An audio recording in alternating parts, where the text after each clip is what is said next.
भगवद गीता पढ़ी है आप लोगों ने? एक है ज्ञान, जिसको बोलते हैं ज्ञान योग। उसका अल्टीमेट एम क्या है? ये रियलाइज करना कि ये जो साउंड ऑफ साइलेंस है इसको ब्रह्मन भी बोलते हैं। ब्रह्मन मीन्स द सुप्रीम रियलिटी। आत्मा भी इसी को बोलते हैं, परमात्मा भी इसी को बोलते हैं। इसी के अलग अलग नाम है। ओम बोलते हैं इसको, ओमकार बोलते हैं। जो गुरु नानक जी ने कहा है ना, एक ओमकार सतनाम, इसी की बात करी है। सतनाम का मतलब क्या? वो जो सत्य है। अभी मैंने बोला संदीप, क्या ये सत्य है? आज है कल नहीं है। ये नाम जिस तरफ इशारा कर रहा है वो बॉडी भी और ये नाम भी। संदीप नाम पैदा हुआ और मर गया। नाम मतलब क्या? आवाज। आवाज पैदा हुई और मर गई। ये आवाज जिसकी बात कर रही थी वो भी पैदा हुआ और मर गया। ये आवाज ना तो पैदा हुई है ना कभी मरती है। आपने पैदा करी क्या इसको? आपके होने से पहले भी ये थी, आज से हजारों साल पहले भी थी, आज भी है और हमेशा रहेगी। इसलिए इसको सतनाम बोलते हैं। अब क्या हुआ, आप लोगों ने एक जंप मार दी। जंप मतलब क्या? कि जहाँ पर पता नहीं कब पहुँचना था वहाँ पर अभी पहुँच गए। अब एक जंप और मारनी है। वो जंप क्या है कि ये क्या है और मैं क्या हूँ। आप समझ गए?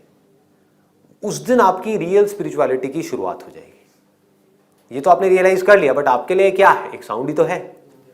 आप कहोगे जो भी है रियलिटी है, ये है वो है, आपके लिए होगी, मेरे को क्या फ़र्क पड़ता है है ना? अगर मैं कहूँ ये आप ही हो तो अभी समझ नहीं आएगा ना। इसको समझना है।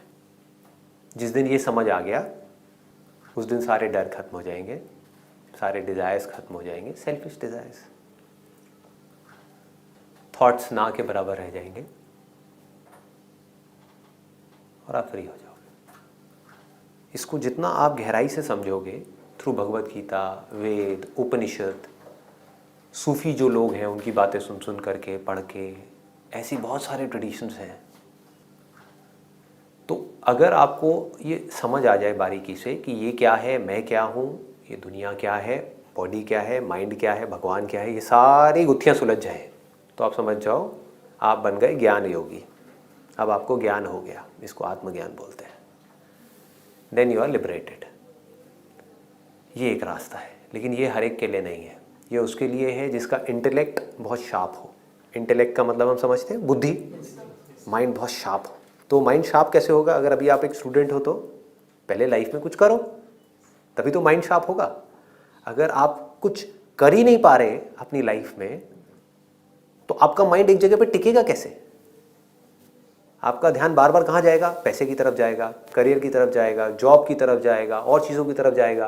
लेकिन लाइफ में एक बार आप सेट हो जाते हो, जिसके लिए अगेन बहुत समझदारी चाहिए। अगर आप बिजनेस भी करते हो, बिजनेस में कामयाब होने के लिए क्या चाहिए? पैसा। ये गलतफहमी है। बहुत लोग हैं जिनके पास बहुत पैसा है और सब लुटा देते हैं बिजनेस में। बिजनेस करने के लिए पैसा नहीं चाहिए। मैंने भी 12,000 रुपये से अपनी करियर की शुरुआत करी थी। समझदारी चाहिए, समझ चाहिए। जो काम आप कर रहे हो उसकी समझ अगर वो है तो आप बिजनेस में सक्सेसफुल हो सकते हो।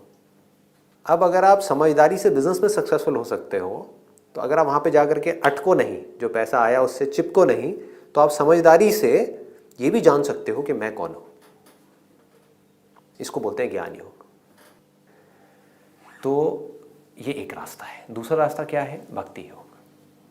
भक्ति क्या कहती है कि भाई भक्ति करो। अब प्रॉब्लम ये है भक्ति किसकी करें? मूर्ति की करें, इसकी करें, उसकी करें। अब लोगों के अंदर वो भाव तो रहा नहीं। क्या भक्ति, टीवी में देखो क्या क्या हो रहा है और क्या क्या नहीं हो रहा है। भक्ति वाले थॉट्स हैं कितने लोगों के अंदर? तो किसकी भक्ति करें? That is a big question mark. तो ये जो साउंड ऑफ साइलेंस है जिसको भी आपने सुना है, अब यहाँ पर आपके अंदर एक फेथ होना चाहिए। फेथ मतलब क्या? विश्वास होना चाहिए कि अगर आपको, इसीलिए गुरु का एक बहुत बड़ा रोल बताया गया है हमारे हिंदू ट्रेडिशंस में। बट अब प्रॉब्लम क्या हो गई है, जो गुरु हैं वही गुरु घंटाल बन गए हैं। ये गुरु ही फंसा रहे हैं। गुरु का रोल क्या था कि वो आपको यहाँ तक ले जा सके। गुरु वो जिसके ऊपर आपको विश्वास हो, ब्लाइंड फेथ हो कि अगर वो मेरे को ये कह रहा है तो उसका अपना कोई मतलब नहीं है, ज़रूर उसमें कुछ ना कुछ मेरा ही भला होगा। तो आपके लिए भक्ति का जो रास्ता है वो खुल जाता है। वो क्या कहता है कि मेरे लिए ये जो साउंड ऑफ साइलेंस है यही भगवान है। जो मंदिर में भी है, मस्जिद में भी है, दुनिया की हर मूर्तियों में है, हर इंसान में है, हर जानवर में है, और इसके प्रूफ आप सब हो, लाखों लोग हैं।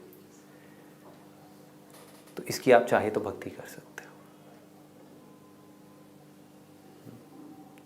तो जब इस भाव से आप इसके साथ में रहोगे तो ऑटोमेटिकली आपके सारे डर ढह जाएंगे, क्योंकि अब भगवान कहीं बाहर नहीं है। उसके लिए आपको मंदिर जाने की ज़रूरत नहीं है, मस्जिद नहीं, गुरुद्वारे नहीं, चर्च में नहीं जाना पड़ेगा, वो आपके पास ही है। जब आप परेशान हो लाइफ में, परेशान होना ही होना है, लाखों प्रॉब्लम्स हैं, परेशान क्यों नहीं हो गए? जब लगे कि मेरा कोई नहीं है इस पूरी दुनिया में, तब कौन होगा? भगवान होगा। भगवान कौन है? ये जिसको आप साउंड समझ रहे हो, वो आपके साथ है।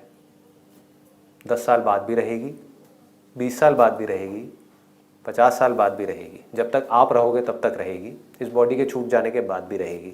अब ये बात अभी समझ नहीं आएगी। जब बॉडी छूट जाएगी तो यहाँ पे ऑटोमेटिकली सब कुछ छूट जाएगा, ये नहीं छूटेगी। तो अब अगर ये भाव आपके अंदर पैदा हो जाता है तो यहाँ से सरेंडर आ जाता है कि जब भगवान मेरे इतने पास है तो कहीं जाने की ज़रूरत क्या है, कुछ किसी से डरने की ज़रूरत क्या है। तो आप क्या करोगे? यहाँ पर अपने आप को सरेंडर कर दोगे, इस साउंड ऑफ साइलेंस के हाथ में अपने आप को दे दोगे, and you will be peaceful. ठीक है जी। लास्ट रास्ता क्या है? कर्मयोग। कर्मयोग का मतलब क्या है? ये बहुत कम लोग समझ पाते हैं कि आप जो भी काम कर रहे हो किसी ना किसी मोटिव की वजह से ही कर रहे हो, नहीं तो करोगे ही क्यों? ठीक है ना, कोई ना कोई डिज़ायर होता है। तो आपके काम करने की वजह से या तो वो डिज़ायर पूरा होगा या नहीं होगा। आपकी एक्सपेक्टेशन या तो पूरी होगी या नहीं होगी। हो जाए तब भी और नहीं हो तब भी भगवान के हाथ पे छोड़ दो। काम अपना प्रॉपर तरीके से करो, इसको बोलते हैं कर्मयोग। इतना सिंपल है। भगवान कौन? ये रहा, हमारे पास ही है, कहीं दूर नहीं है। इसके लिए पहाड़ों पे जाने की ज़रूरत नहीं है, मेडिटेशन करने की ज़रूरत नहीं है। ये बड़ी गलत फहमी है जो लोगों ने, कुछ जो अपने ये है ना ऑर्गेनाइजेशंस हैं, उन्होंने अपने फ़ायदे के लिए ऐसी ऐसी चीज़ें फैला दी हैं कि भगवान को पाने के लिए आपको पता नहीं क्या क्या करना पड़ेगा। आप कुछ भी कर लो, आना फाइनली यहीं पड़ेगा। अभी आओ, हज़ारों सालों बाद आओ, वो आपके ऊपर है कब आते हो, आना यहीं पड़ेगा। इसके बिना मन शांत नहीं होगा। तो अब अगर अपने जो भी आपको मिला या नहीं मिला, सब मेहनत करने के बाद भी वो अगर आपने इसको सरेंडर कर दिया, आपने बोला भाई तेरा था, तुझे को दिया, ख़त्म, तो आप टेंशन फ्री हो गए। नहीं किया तो क्या होगा? रोते रहो, रोते रहो। कुछ मिल भी गया तो वो जाने का डर बना ही रहेगा, उसने जाना ही जाना है।